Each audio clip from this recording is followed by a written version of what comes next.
Negara Haja Iriana Joko Widodo,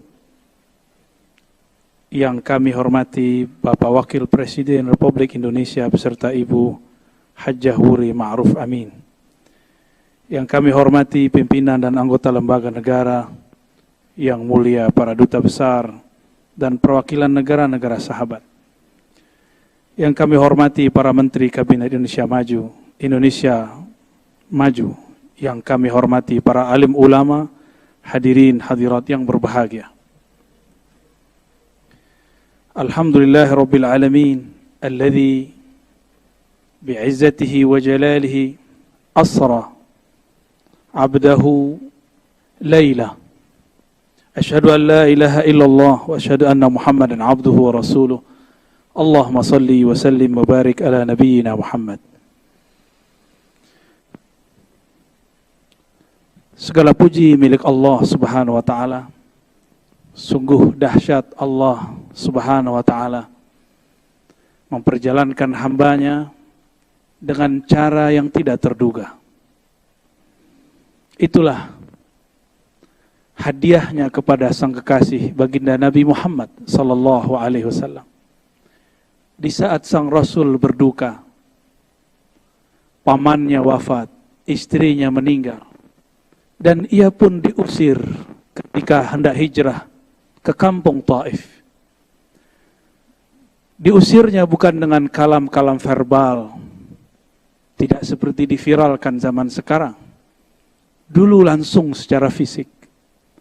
Seperti yang kita sudah maklum, baginda Rasul sallallahu alaihi wasallam diusir dengan cara dilempar dengan kotoran-kotoran binatang, dengan kerikil-kerikil yang tajam.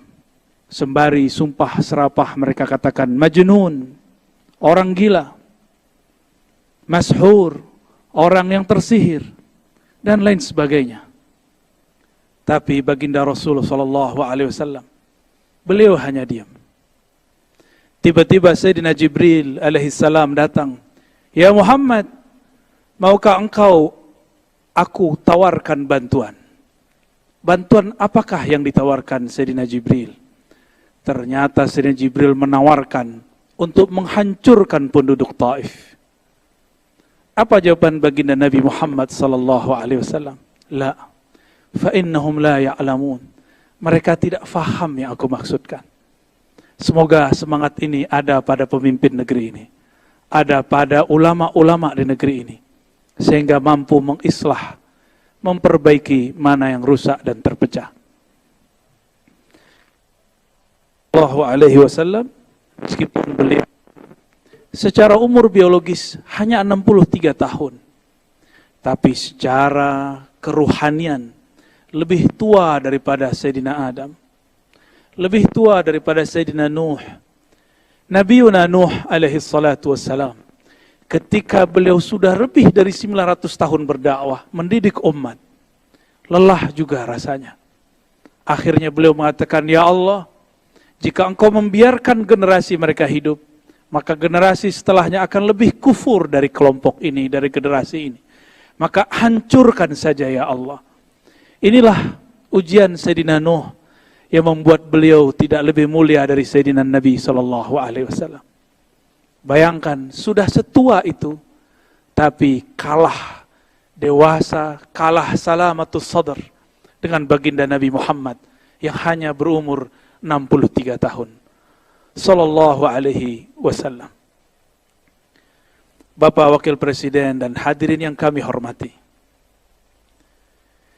Kalau boleh saya jujur, saya ini dulu tidak memilih Bapak Presiden, Wakil Presiden. Ya. Saya memilih mencoblos yang sekarang sudah jadi menteri.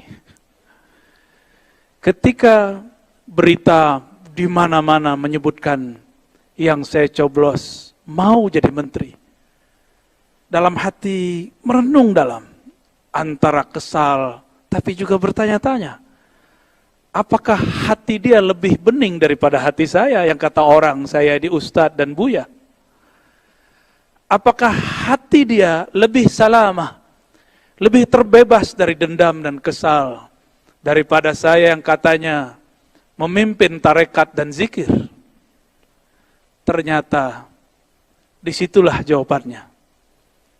Nabi SAW berdoa, Allahumma inni as'aluka salamatas sadr.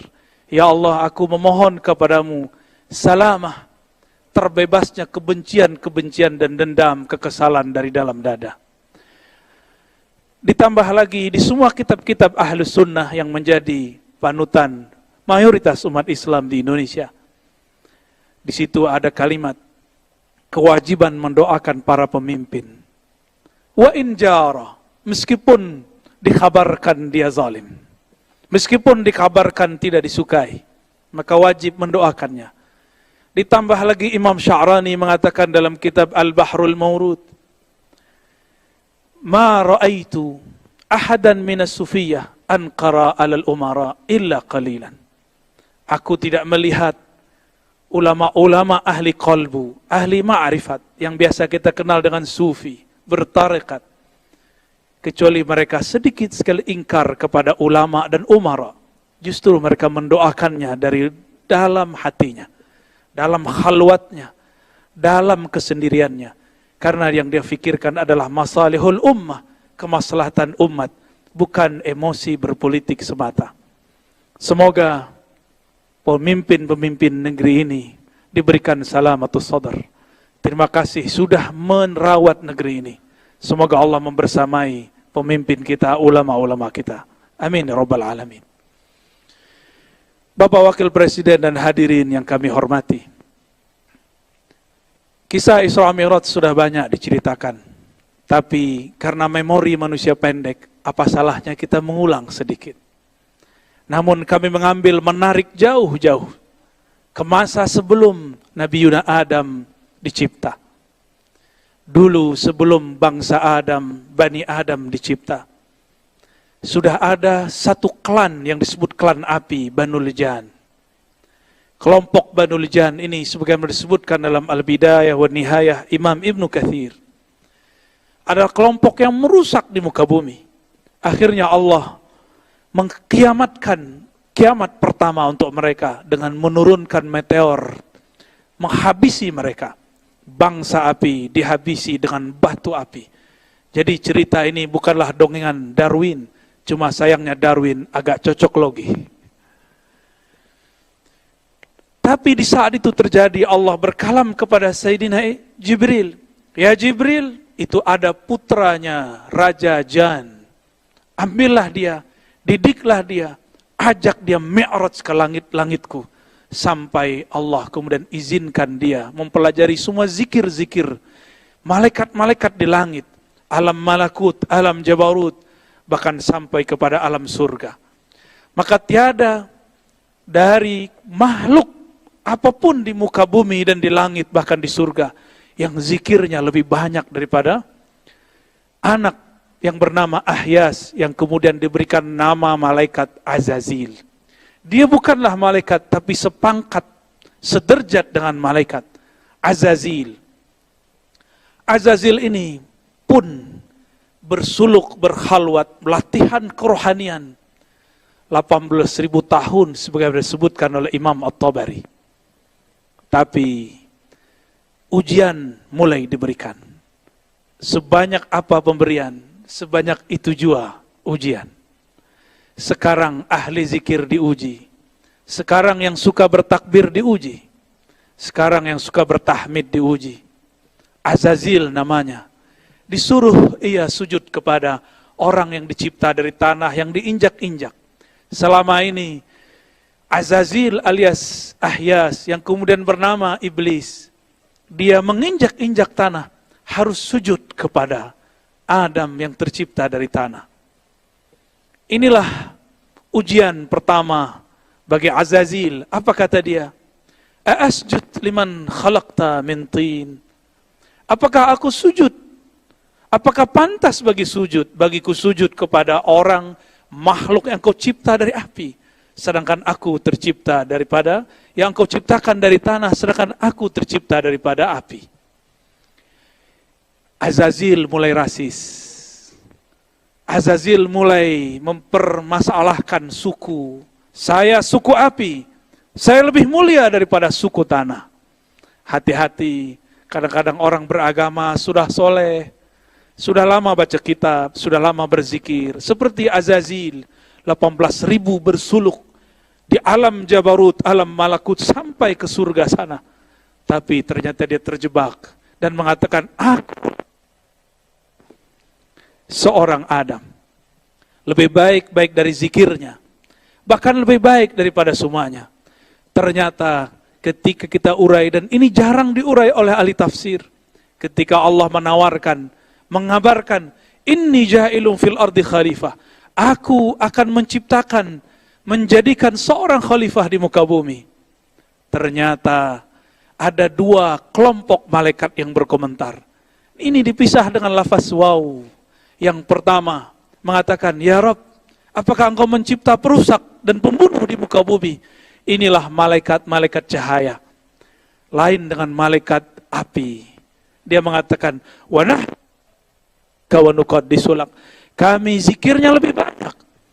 Yang berbicara ini adalah Azazil. Yang saat itu malaikat-malaikat. Bapak Wakil Presiden, hadirin yang kami hormati. Barangkali inilah ujian umat Islam di negeri ini. Tidak ada negeri dimanapun umat Islamnya lebih banyak dari negeri ini. Maka negeri ini pun paling soleh. Paling banyak baca yasinnya. Paling banyak baca tahlilnya. Jika diuji dengan kalam-kalam yang tidak berkenan, apakah akan nanti mengatakan hal yang sama dengan Azazil dahulu kala? Inilah pendek ceritanya, akhirnya Azazil diusir.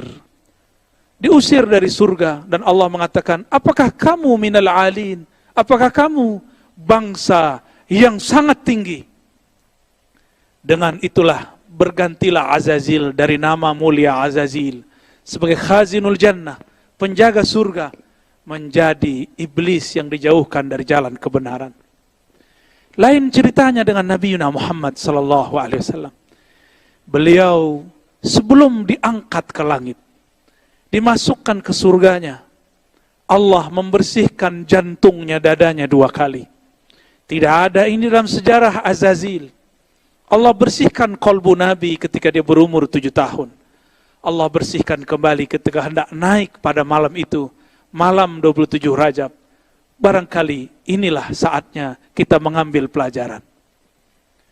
Inilah perbedaan abadi antara mi'raj ruhaninya iblis dengan mi'raj ruhaninya Nabiullah Muhammad sallallahu alaihi wasallam. Apakah itu? Azazil spiritualnya dinaikkan tapi belum dibersihkan jiwanya. Sedangkan Nabi Muhammad sallallahu alaihi wasallam sebelum dinaikkan, nafsiyahnya, keegoannya dibersihkan. Maka bertambah pengalamannya, bertambah kekayaan rohaninya, tidak bertambah sombongnya. Maka jika hendak memajukan negeri ini, jika hendak ingin meningkatkan negeri ini, mari kita bersihkan kolbu ini dari semua kebencian. Mulai malam ini, tidurlah dalam cinta. Cinta Allah subhanahu wa ta'ala. Bukankah Allah sering menyindir kita dengan bismillahnya, bismillahirrahmanirrahim. Kalau orang dulu menyebut, kok Allah cerewet sekali, kok diulang-ulang kata Rahman dan kata Rahim. Tiada lain, tiada bukan, supaya kita mengambil pelajaran dari sana. Inilah yang dikatakan oleh Nabi SAW sebagai hadis penutup yang kami baca pada malam ini. Diriwayatkan oleh Imam Al-Hakim At-Tirmidzi. Apa kata Nabi SAW? Inna lillahi, sesungguhnya Allah memiliki 100 lebih wa 17, yaitu 117 khuluqan, akhlak atau adab. Ambillah satu saja, dakhaltul jannah, maka engkau akan masuk surga. Maka makhluk-makhluk surgawi yang ada di muka bumi, mereka yang meniru sifat rahmaniyah Allah, sifat rahimiyah Allah. Sedangkan makhluk tubuhnya manusia, di dalamnya adalah iblis, penuh kebencian, penuh kesombongan, walaupun berjubahkan jubah alim ulama, walaupun dia pakaian orang soleh, tapi jika di hatinya ada perasaan ana khairum minhu, aku lebih suci, aku lebih baik, aku lebih berhak, maka hati-hati, itulah syayatinul insi, itulah syaitannya manusia. Semoga negeri ini, umaranya, ulamanya, orang-orang yang bertugas di negeri ini dan rakyatnya, Allah bersihkan kolbunya dari kebencian-kebencian dan kesombongan. Semoga Allah memberikan nur mi'rajnya kepada kita semua. Semoga Allah merahmati kami yang berbicara dan kita yang hadir mendengarkan. Wa sallallahu ala sayyidil mursalin, Sayyidina Ahmad, Sayyidina Muhammad, wa ala alihi wal mahdi khalifatihi wa sallim. Assalamualaikum warahmatullahi wabarakatuh.